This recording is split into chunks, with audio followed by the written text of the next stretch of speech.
Mu mpera z'ukwezi kwa mbere muri uyu mwaka ubwo umutwe wa M23 wigaruraga umujyi wa Goma, akaba ari umwe mu mijyi ikomeye muri Kivu y'Amajyaruguru muri Repubulika ya Demokarasi ya Kongo. N'amakuru yakomeje kugenda agaruka kuri byinshi bitandukanye, ndetse ikindi kandi ubwo rero M23 yigaruriraga uyu umujyi, hari bamwe mu basirikare batandukanye yaba ku ruhande rwa Repubulika ya Demokarasi ya Kongo FARDC ndetse nabo bari bafatanyije mu rugamba rwo guhangana na M23 baje kwishyikiriza uyu mutwe wa M23. Rero bamwe bakoherezwa mu gihugu cy'u Rwanda, harimo rero nabo M23 yashyikirije igihugu cy'u Rwanda. Mu gihe kandi mu mujyi wa Goma hari na bamwe mu bacancuro barwanaga ku ruhande rwa Repubulika ya Demokarasi ya Kongo, aba nabo bakaba ari bamwe mu bahawe inzira basubira iwabo baciye mu gihugu cy'u Rwanda, nyuma yaho ikibuga cy'indege cya Goma cyari kimaze kwangirika bitewe rero n'ibisasu byari byagiye bihaterwa, nk'uko aya makuru akomeza kugenda abigaruka. Kugeza kuri ubu ngubu rero amakuru mashya aturuka muri bano bacancuro barwanaga ku ruhande rwa Repubulika ya Demokarasi ya Kongo nuko batangiye gukurikiranwa mu butabera n'igihugu cyabo cya Romania, nk'uko aya makuru akomeza kugenda abigaruka. Ngiye kukurambura byinshi bitandukanye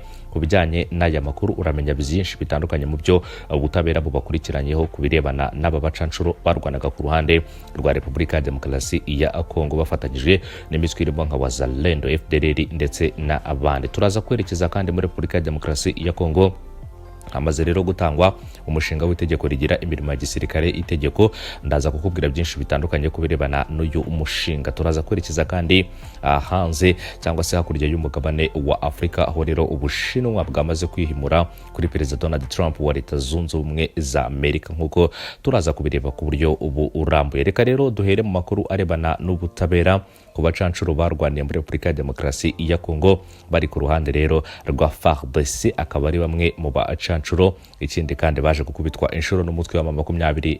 Aya makuru aravuga ko ubushinjacyaha bw'igisirikare cya Romania bwatangiye gukurikirana bamwe mu bacancuro bakomoka muri iki gihugu barwaniye mu burasirazuba bwa Repubulika Iharanira Demokarasi ya Kongo. Ibi ngibi rero bikaba bibaye nyuma yaho Minisiteri y'Ingabo isanze barindwi muri bo bari bakiri abasirikare, ariko bari mu kiruhuko kigera ku myaka 2 cyo kwita ku miryango yabo. Byagaragaye ko rero aba basirikare bishe amategeko abagenga, bava mu gihugu batabiherewe uruhushya kandi bakora imirimo ihabanye n'iyo bashinzwe. 3 rero muri bo ngo bakaba bari bakiri mu kiruhuko, nk'uko aya makuru abigaruka. Akaba ari ikiruhuko cy'imyaka igera kuri 2 bari bahawe rero n'igisirikare cyabo. Iyi minisiteri kandi yasanze muri aba bacancuro harimo 466 bakoreraga mu nkera utabara, nyuma rero yo gusezererwa mu kazi gahoraho k'igisirikare bitewe n'impamvu zirimo imyaka y'ubukure, ubwegure ndetse no uburwayi. Dosiye kandi y'umwe muri 7 bari mu kiruhuko yamaze kugezwa mu bushinjacyaha bwa gisirikare, kandi biteganywa ko rero hari n'iz'abandi bagera kuri 6 zizagezwa muri uru rwego, nk'uko byatangajwe n'ikinyamakuru cyitwa rero akaba ari ikinyamakuru cyitwa L'Active cyane rero hariya muri Romania. Amakuru kandi akavuga ko Minisitiri w'Ingabo wa Romania Angel Tivar yatangaje ko rero yasabye ko hakorwa isuzuma ku mpamvu yatumye iki kibazo kibaho, hakanafatwa ingamba zatuma kitazongera kubaho. Ukunda abacancuro kandi b'abanyaburayi batangiye gukorana na Leta ya Kongo muri 2022 barwanya umutwe witwaje intwaro wa M23 wafataga ibice byinshi ku muvuduko udasanzwe, bari biganjemo rero abaturutse muri Romania. Mbere yuko kandi M23 ifata umujyi wa Goma mu mpera za Mutarama 2025, aba bacancuro bayorwaga n'uwitwa rero Halachiyu Putra, akaba rero ari uzwi cyane muri Afrika. Bahagaritse rero imirwano nyuma yuko M23 ifashe umujyi wa Goma. M23 yafashe 280 muri bo ibohereza iwabo ku itariki ya 29 Mutarama 2025 banyuze mu Rwanda. Byamenyekanye ko rero hari abahunze mbere yuko uyu mutwe witwaje intwaro winjira mu mujyi wa Goma ku ruhande rwa M23 rero yagaragaje imbaraga zidasanzwe ubwo rero yirukanaga aba bacancuro ku butaka bwa Repubulika ya Demokarasi ya Kongo, ndetse bakaza guhabwa inzira banyura ku butaka bw'igihugu cy'u Rwanda berekeza iwabo mu bice bitandukanye bari baraturutse mu. Gusa kugeza kuri ubu ngubu rero bamwe bakaba barimo barakurikiranwa n'ubutabera, cyane cyane inkiko za gisirikare muri Romania, dore ko harimo abari batarasoza imirimo yabo ya gisirikare bari mu kiruhuko cy'imyaka igera kuri 2, hanyuma bakaza gufata ingamba zo kuza ku Rwanda muri Repubulika ya Demokarasi ya Kongo. Amakuru avuga ko rero bahabwaga akayabo k'amafaranga cyane cyane kuri buri umwe muri Repubulika ya Demokarasi ya Kongo, ndetse ikindi kandi mu byo umwe mu basirikare ba M23 Wiringoma yatangaje yavuze ko rero aba bagabo nta kindi bakoraga usibye kurya amafaranga y'abanyekongo. Agaragaza ko rero bitari bikwiye ko igihugu nka Repubulika ya Demokarasi ya Kongo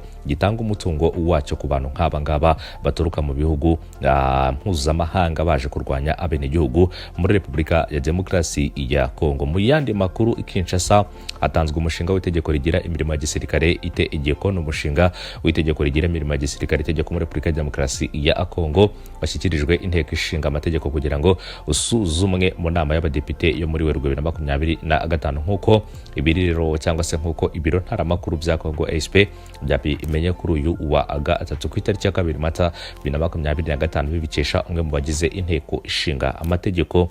Aya makuru avuga ko Depite Claude Misale yagize ati rero umushinga w'itegeko ryacu rigira imirimo ya gisirikare itegeko washikirijwe ibiro bya perezida w'inteko ishinga amategeko uteganya amahugurwa agera kuri 2 azamara igihe kitarenze amezi agera kuri 6. Uyu mudepite kandi watowe ukomoka mu ishyaka rya UNC yongeyeho agira ati rero muri aya mezi agera kuri 6 abinjira mu gisirikare bagomba guhugurwa mu masomo y'uburere mboneragihugu, gukunda igihugu ndetse n'ingengabitekerezo, aho kandi baziga indangagaciro n'amahame vya Repubulika ya Demokarasi ya Kongo, amateka y'igisirikare cya Kongo, imitekerereze ya gisirikare ndetse n'imyitwarire bigenga umwuga. N'amahugurwa kandi ya kabiri ya gisirikare azamara amezi agera kuri 3 nk'uko bakomeza kugenda babitangaza. Nk'uko kandi umudepite wo muri Uvira bitangaza ngo muri Kivu ya Amajyepfo aya mategeko ari mu rwego rwo gushyigikira ndetse no gushyira ingufu mu bikorwa bya leta ya Kongo bigamije gutuma abaturage bagira uruhare rugaragara mu kwirinda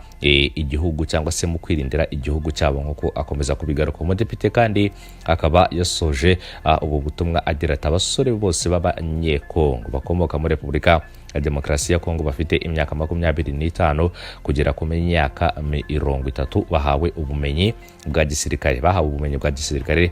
Ndatekereza ko rero u Rwanda rudashobora gukomeza kudutera ubwoba no kwigarurira uduce tumwe na tumwe tw'ubutaka bwa Repubulika ya Demokarasi ya Kongo. Bakagaragaza ko rero imwe mu mpamvu ituma ibyo byose bibaho rero ari uko badafite abanyamwuga bahagije mu gisirikare, ndetse iyi ngiyi akaba ari imwe mu mpamvu bashobora kuba bashyiraho mu kurema abasirikare bafite umwuga cyangwa se bafite ubunyamwuga muri bo nk'uko bakomeza kugenda babigarukaho. Gusa rero kubirebana nibyo byatangaje by'uko rero u Rwanda rwigarurira ibice bya Repubulika ya Demokarasi ya Kongo, ni amakuru navuga ko rero ku ruhande rwabo cyangwa se uko babitekereza n'uko babyumva atari ko bimeze uko aya makuru abitangaza. Reka twerekeze mu gihugu cy'Ubushinwa aho bwihimuye kuri Leta Zunze Ubumwe za Amerika uko aya makuru abitangaza. Ubushinwa bwatangaje inyongera y'umusoro ungana na 34% ku bicuruzwa bizajya biwinjiramo biturutse muri Leta Zunze Ubumwe za Amerika nk'uburyo bwo kuzihimuraho nk'uko aya makuru akomeza kugenda abigarukaho. Ni icyemezo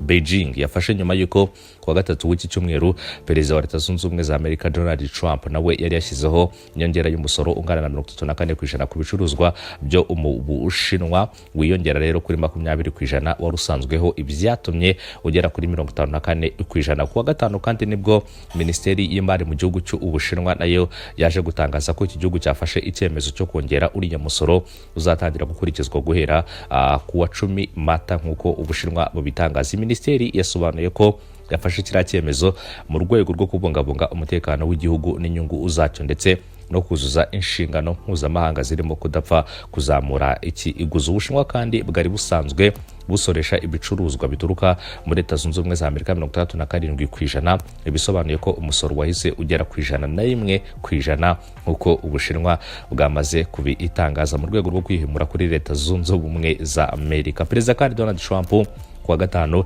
abinyujije ku rubuga rwe rwa Truth Social yanenze cyane cyangwa se yanimyeze Ubushinwa ko rero bwabuyoboye cyangwa se byabuyobeye ndetse rero bukaba bwataye umutwe nk'uko Donald Trump yabigarutse. Usibye kandi kongera umusoro ku bicuruzwa bya Amerika, Beijing inavuga ko yamaze kwandikira umuryango mpuzamahanga w'ubucuruzi cyangwa se wamagana icyemezo Perezida Donald Trump aheruka gufata nk'uko Ubushinwa bwakomeje kugenda bubigaruka. Trump rero mu magambo ye urumva ko avuga ko rero Ubushinwa bwabiyobeye bwamaze guta umutwe nk'uko uyu mugabo yakomeje kugenda abigaruka. Gusa rero Ubushinwa nabwo bukaba bwahise buzamura umusoro burawuhanika cyane ku bicuruzwa biva muri Leta Zunze Ubumwe za Amerika bongeraho 34% kuri 67% yari isanzwe. Bivuze ko rero umusoro w'ibicuruzwa biva muri Leta Zunze Ubumwe za Amerika byinjira mu gihugu cy'Ubushinwa ugera kuri 101% nk'uko aya makuru akomeza kugenda abigaruka. Nimwe mu bihugu cyane bihanganye kuri iyi si,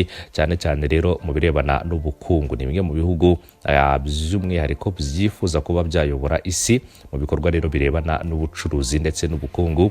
Gusa rero yaba Ubushinwa yaba Leta Zunze Ubumwe za Amerika akaba ari bimwe rero mu bihugu navuga bikomeye cyane. Gusa rero Ubushinwa bukaba buvuga ko bwamaze kwandikira rero umuryango mpuzamahanga w'ubucuruzi kugira ngo bamagane icyemezo cya Perezida wa Leta Zunze Ubumwe Donald Trump.